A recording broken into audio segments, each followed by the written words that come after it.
여러분 안녕하십니까? SBS 뉴스 특보입니다. 미국과 이스라엘이 이란을 겨냥해 전격적인 군사작전에 돌입했습니다.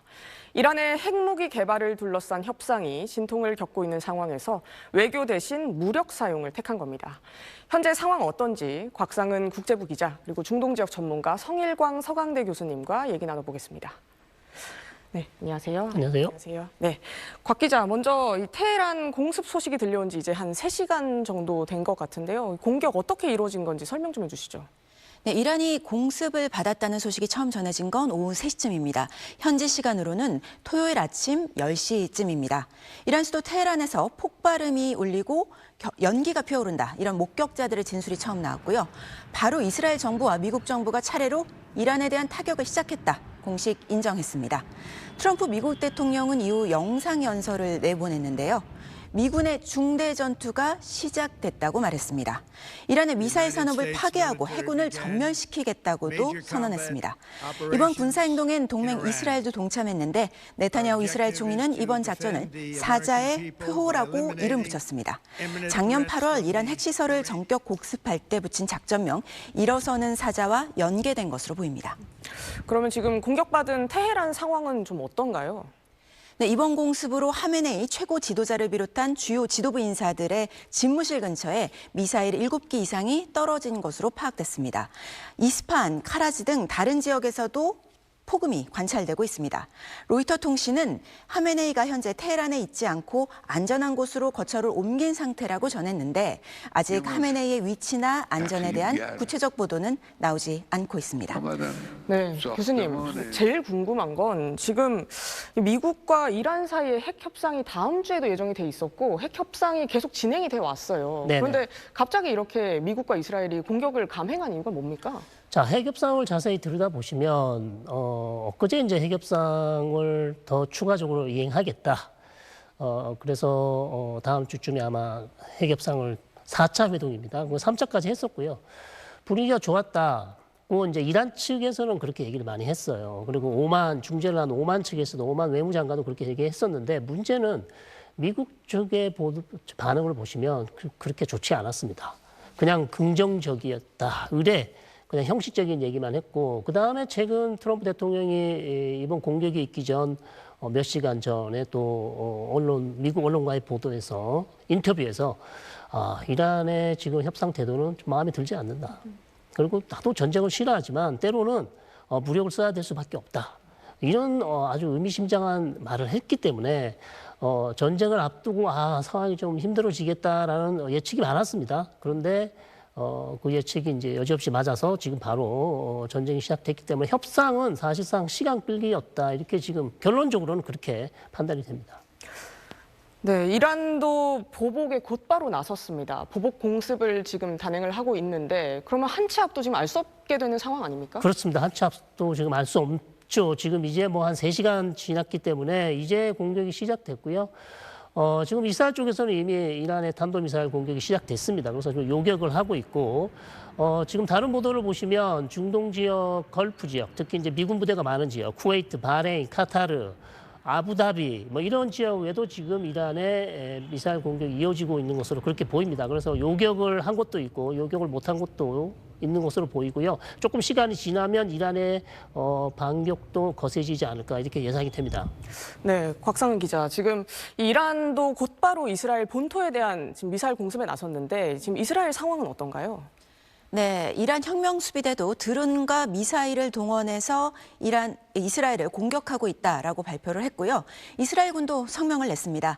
이란에서 이스라엘 영토를 향해 발사된 미사일을 포착했다.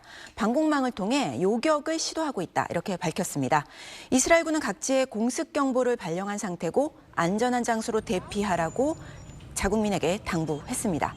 자국 내 사업장 폐쇄와 휴교령도 발표했습니다. 이스라엘과 이란이 인접한 이라크 등의 영공도 현재 폐쇄된 상태고요. 방금 교수님께서 말씀하신 대로 중동 내 미군 자산도 공격을 받고 있다는 소식이 속속 들어오고 있습니다. 네, 교수님. 그러면 이 핵 협상은 앞으로 뭐 당분간 이루어지지 않을 거라고 봐야 되는 거죠? 그렇습니다. 4차 핵 협상을 앞두고 미국과 이스라엘이 전격적으로 이란을 공격했고요. 사실 작년 6월 달에도 협상을 앞둔 상황에서 이스라엘이 미국의 재가를 얻어서 이란을 공격한 바가 있거든요. 그래서 이번에도 역시 협상을 한다고 해놓고 협상과 상관없이 그냥 바로 미국과 이스라엘이 직접 이란을 타격하는 그런 상황이 됐습니다. 네, 그럼 이 상황 언제까지 이어질 거라고 좀 예측을 하십니까? 자, 상당히 이제 어려운 부분인데요. 많은 전문가들은 최소 일주일 정도로 예상하고 있습니다. 일주일 정도는 미국과 이스라엘과 그리고 거기에 대항하는 이란의 저항, 뭐 보복 공격이 있을 것 같고요. 길게 잡으시면 여러 외신들의 보도를 종합해 보면요, 수주 정도 걸린다고 했기 때문에 뭐 이게 2주가 될 수도 있고요. 길게는 뭐 3주까지도 갈 수 있지 않냐 이렇게 보입니다. 그러나 외신들을 좀 보시면 미국의 탄약이 많이 부족하다는 얘기도 많이 있어요. 그래서 시간을 그렇게 길게 끄는 것도 미국한테 결코 그렇게 큰 도움이 되지 않는다. 미국이 그렇게 쉽게 장기전으로 가기는 어렵지 않냐 이런 분석도 있기 때문에 저는 최소 일주일 이상은 될 것이다 이렇게 보고 있습니다. 네, 교수님, 지금 하메네이가 어디 있는지에 대해서 이 보도들이 조금씩 나오고 있습니다. 네. 일단은 테헤란에는 없다, 이런 보도들이 나오고 있는데 지금 뭐 대피를 한 거라고 봐야 되나요? 그렇게 보입니다. 왜냐하면 미국과 이스라엘 측 보도를 보시면 이번 공격에는 이란의 수뇌부의 암살, 즉 참수 작전도 포함이 돼 있다 그랬어요. 자, 그렇기 때문에 이미 이란의 군 수뇌부 중에 일부 장성들이 사망한 것으로 보입니다. 그리고 하메네이에 대한 공격도 있었던 것으로 보이는데 일단 테헤란에서 피신해서 다른 은신처로 갔다는 보도가 많이 있습니다. 그래서 현재로서는 알리 하메네이 최고 지도자는 아직까지 공격을 받지 않고 생존해 있는 것으로 보이고요. 마소드 페제스키안 이란 대통령에 대한 암살 시도도 있었다라는 얘기가 나오고 있습니다. 그래서 그 대통령이 생존해 있는지는 조금 더 보도를 더 지켜보셔야 되는 그런 상황입니다. 예, 지금 미국이 마두로 베네수엘라 대통령을 기습 생포한 지 지금 2달도 채 안 됐습니다. 지금 이 2달도 채 안 돼서 이런 중대한, 거대한 군사 작전을 벌이는 이유가 있다고 봐야 되나요? 그렇습니다. 좀 베네수엘라 작전에서 아주 작전이 성공했기 때문에 트럼프 대통령으로는 걱정을 많이 했지만 생각보다는 그래도 가볍게 베네수엘라 작전을 성공했기 때문에 좀 자신감도 있었을 것 같고요. 이란에 대한 공격은 사실 한 달 전부터 이미 이란에 대한 공격을 준비하고 있다.